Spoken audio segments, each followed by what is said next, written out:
Hey guys, it's Mars. So today I'm going to do a couple crafts with some polymer clay and some wooden dowels that I had lying around. I started making some stamps, as you can see as these videos roll by. Unfortunately, they didn't turn out like I would like them to, and if I did it again, I would make sure the clay is flat. So it really bummed me out that they didn't work out, but I think the best way to make stamps out of clay is just to make sure that it's very flat to a surface, because my clay was kind of rounded, so I was putting ink onto it or acrylic paint or whatever I wanted to use, and it wasn't stamping very well because it was kind of warped. Anyway, moving on to a project that actually worked out pretty well.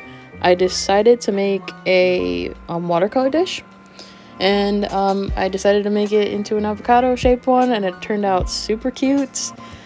Basically, all you need is some clay or polymer clay and some Mod Podge, and you can really make this your own. You know, you could make it in the shape of your favorite animal or favorite food, or a really cool abstract looking porcelain looking dish. That's what I was kind of going for.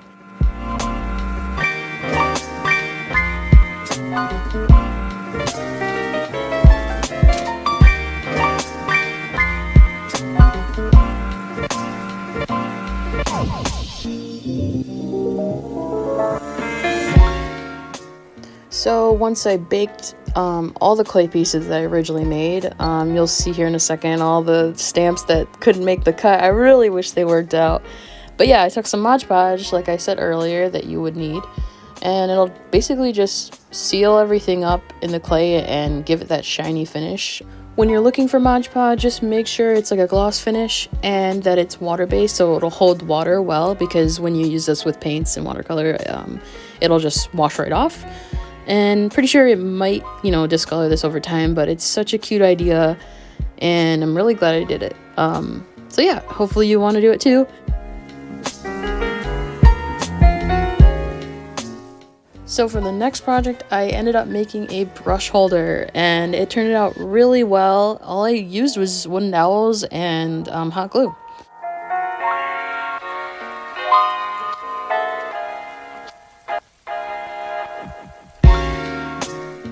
As you can see here, I'm kind of measuring things out. I didn't follow a strict measurement plan.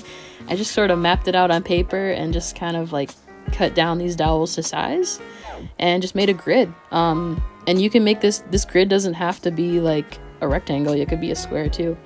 So I made 12 slots and just hot glued all those pieces at the top portion. And then I just ended up gluing some stands on all four sides, and it was done.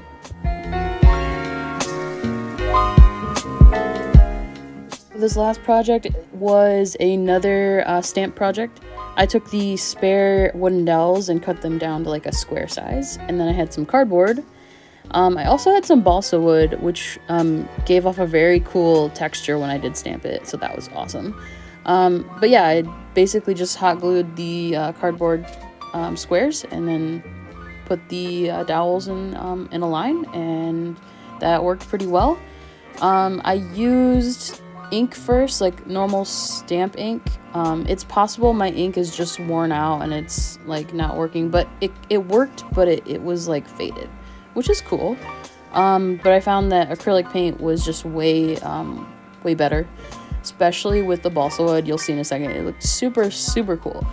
So yeah, those are simple DIYs you can use just to make cool line stamps. I mean, you could even get really intricate and maybe line the dowels up in a certain pattern or something.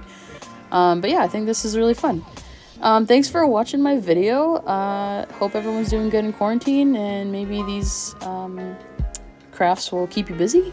So yeah, thanks for watching. Bye.